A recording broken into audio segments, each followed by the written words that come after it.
बाबा जी की प्यारी सात संगत जी राधा स्वामी जी। इस वीडियो के माध्यम से आपको डेरा ब्यास से मिलने वाले प्रसाद की अहमियत का पता चलेगा। इस वीडियो से हमें पता चलेगा कि जो लोग पूरी श्रद्धा और विश्वास के साथ बाबा जी के प्रसाद को रोज खाते हैं तो उनके साथ क्या होता है। मिश्री के रूप में मिलने वाले उस प्रसाद में आखिर ऐसा क्या है जो हमें रोज खाना चाहिए। आज जो बात मैं आपके साथ शेयर करने जा रही हूँ, यह बात संगत में से ही किसी ने बताई थी। और जब आप भी यह बात पूरी सुनेंगे तो आपको समझ आ जाएगा कि हमारे बाबा जी कितने महान हैं और कैसे वह हर पल हमारे अंग संग हैं। आप सबसे विनती है, वीडियो को पूरा देखें और कमेंट बॉक्स में राधा स्वामी जी लिखना मत भूलें। यह बात एक सत्संगी परिवार की है और इस परिवार के सभी सदस्य बहुत सेवा और सिमरन किया करते थे। परिवार के मुखिया और उनकी पत्नी पेशे से दोनों डॉक्टर थे और उनकी दो संतानें थी, एक बेटा जिसकी शादी हो चुकी थी और एक छोटी बेटी। बेटा और बेटी दोनों ही बहुत ज़्यादा सेवा और सिमरन किया करते थे। इस पूरे परिवार को बाबा जी पर अटूट विश्वास था। अब जब लड़की ने पढ़ाई पूरी कर ली तो उसके लिए यह लोग रिश्ता देखने लगे। यह चाहते थे कि कोई अच्छा सत्संगी परिवार मिल जाए तो बेटी की शादी कर देंगे। लेकिन वह कहते हैं ना कि शादियां तो पहले से लिखी होती हैं, हम कितनी भी प्लानिंग कर लें, मालिक की उस प्लानिंग के आगे हमारी सारी प्लानिंग फेल है। तो इन्होंने बहुत से रिश्ते देखे लेकिन कोई सत्संगी परिवार इन्हें नहीं मिला। फिर उनके एक रिश्तेदार ने इन्हें एक परिवार के बारे में बताया। यह परिवार सत्संगी तो नहीं था लेकिन बहुत सभ्य परिवार था और भगवान से डर कर रहने वाले लोग थे और लड़का भी पेशे से डॉक्टर था।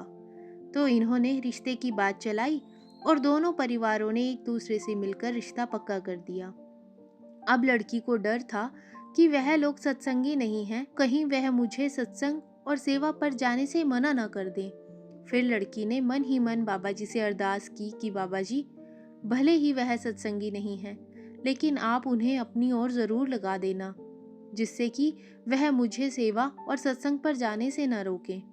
कुछ दिन के बाद शादी हो गई और लड़की ने अपने कमरे में बाबा जी की एक बड़ी तस्वीर लगा दी। अब शादी के अगले ही दिन लड़की की सास ने बाबा जी की तस्वीर को देखा तो उसने लड़की को सख्त हिदायत दी कि हमारे घर में इंसानों को पूजा नहीं जाता। हमारे घर में हमने स्पेशल मंदिर बनवाया है जहाँ पूरा परिवार रोज सुबह और शाम को पूजा करता है। और जब हमारे रिश्तेदार घर आएंगे तो इस सरदार की तस्वीर को देखेंगे तो वह हमारे बारे में क्या सोचेंगे। यह कहते हुए उसने बाबा जी की तस्वीर को वहां से उतार दिया और लड़की को कह दिया कि यह तस्वीर वापस अपने मायके में ही भिजवा दो, यहाँ इस तस्वीर की कोई ज़रूरत नहीं है। अब लड़की की नई नई शादी हुई थी तो उसने चुपचाप अपनी सास की बात मान ली और बाबा जी की बड़ी तस्वीर को वापस अपने मायके भेज दिया और एक छोटी सी तस्वीर को अपने बेड के साथ टेबल पर रख दिया और टेबल की दराज में बाबा जी की प्रसादी का पैकेट भी रख दिया। जैसा कि हम सब अक्सर बाबा जी के प्रसाद के 2 दाने रोज खाते हैं, तो लड़की 2 दाने प्रसाद के रोज खुद खाने लगी और अपने पति को भी खिलाने शुरू कर दिए। कुछ दिनों के बाद लड़की की सास ने जब अपने बेटे को दराज में से प्रसाद निकालकर खाते हुए देखा तो उसने पूछा कि यह क्या है जो तू रोज खाता है। लड़के ने कहा कि पता नहीं मम्मी, यह शायद कहीं का प्रसाद है जो आपकी बहू मुझे रोज देती है और खुद भी खाती है। यह सुनकर सास को गुस्सा आ गया और उसने उसी समय लड़की को बुलाया और कहा कि यह क्या तू मेरे बेटे पर टोना टोटका कर रही है, क्या मिलाया है इस मिश्री में तूने। तो लड़की ने कहा मम्मी जी, यह हमारे सदगुरु का प्रसाद है और मैं यह हमेशा से खाती आ रही हूँ। तो लड़की की सास ने गुस्से से कहा कि यह सब खाना है तो खुद खा, मेरे बेटे को खिलाने की कोई जरूरत नहीं। यह कहकर सास वहां से चली गई। लड़की की सास के ऐसे बर्ताव के कारण ही इस परिवार की अपने पड़ोस में रहने वाले एक परिवार से लंबे समय से नोकझोंक चल रही थी। आए दिन लड़की की सास उस परिवार के साथ लड़ाई करती थी और अब ऐसा ही बर्ताव सास ने लड़की के साथ भी करना शुरू कर दिया था। हर समय लड़की को छोटी मोटी बातों पर बहुत कुछ सुना देना सास के लिए नॉर्मल हो गया था। जब लड़की संडे वाले दिन सत्संग पर जाने लगती तो सास उसको कोई ना कोई काम बता देती जिससे कि वह सत्संग पर ना जा सके। एक बार दिल्ली में बाबा जी का भंडारा था, तो लड़की के माता पिता ने लड़की को और अपने दामाद को दोनों को साथ ले जाने को कहा। लड़की की सास से बात की तो लड़की की सास उन्हें मना नहीं कर पाई, लेकिन जिस दिन जाना था उससे एक रात पहले लड़की की सास ने बीमार होने का नाटक कर दिया, जिससे कि लड़की और उसका बेटा भंडारे में ना जा सके। और हुआ भी ऐसा ही। जब लड़के ने देखा कि उसकी माँ की तबीयत अचानक बिगड़ गई है, तो उसने लड़की से कह दिया कि ऐसे में माँ को छोड़कर जाना हमें ठीक नहीं लगता। तो यह सुनकर लड़की को बहुत बुरा लगा। लड़की कहीं ना कहीं समझ रही थी कि यह सब नाटक उसकी सास ने जानबूझकर किया है। और जैसे ही भंडारे वाला दिन गुजर गया, शाम होते ही लड़की की सास एकदम ठीक हो गई। रात में लड़की जब सोई तो उसकी आंखों में अपने सतगुरु से न मिल पाने के लिए आंसू थे और उसने बाबा जी से अरदास की, मेरे सच्चे पातशाह, कुछ भी करके या तो इन लोगों को अपनी ओर लगा ले या फिर मुझे अपने पास बुला ले। ऐसा तो मैं नहीं जी पाऊंगी। साथ संगत जी, जब कोई सतगुरु का प्यारा सतगुरु से अरदास करता है तो सतगुरु उसके वचनों को हर हाल में पूरा करते हैं। कुछ दिन के बाद उनके पड़ोस में रहने वाले इस परिवार ने लड़की की सास पर काला जादू करवा दिया और अब लड़की की सास जब भी रात को सोती तो उसे अजीब अजीब आवाज़ सुनाई देती और वह डर जाती। ऐसा अब हर रोज होने लगा और इस डर के कारण सास की नींद बहुत कम होती जा रही थी।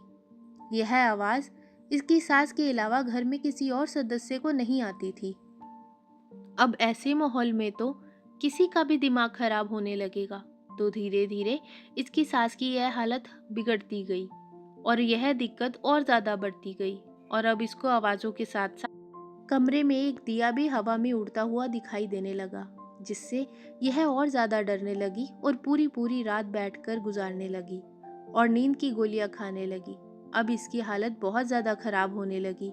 कई बड़े बड़े डॉक्टरों को दिखाया, लेकिन इसका कोई इलाज नहीं मिल पाया।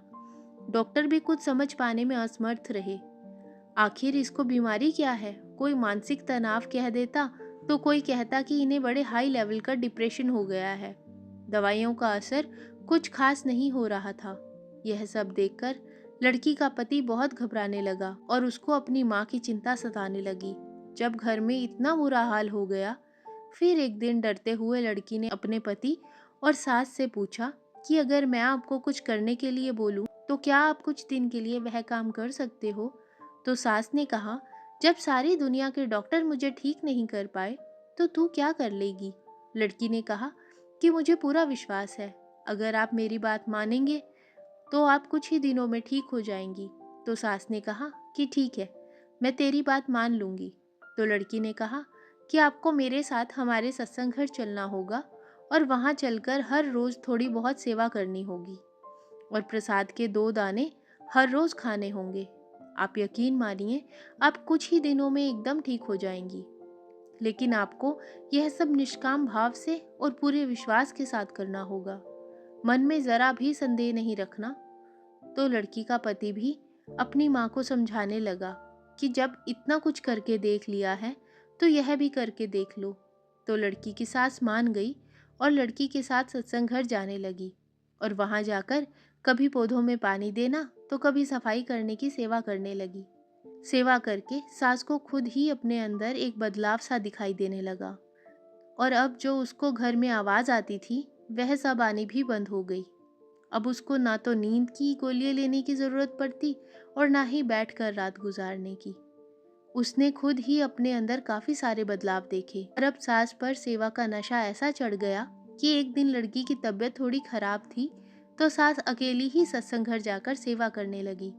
यह सब देखकर लड़की को बहुत खुशी हुई और फिर एक दिन लड़की कहीं बाहर से घर पहुंची तो उसने देखा कि बाबा जी की एक बहुत बड़ी फोटो घर के ड्राइंग रूम की दीवार पर लगी हुई थी।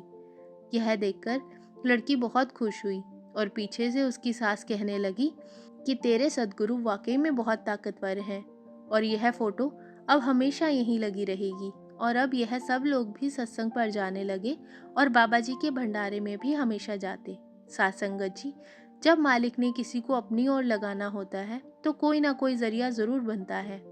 अब मालिक ने इस परिवार को अपनी ओर लगाना था तो एक सत्संगी लड़की को उनके घर भेज दिया और लड़की की अरदास भी मालिक ने सुन ली।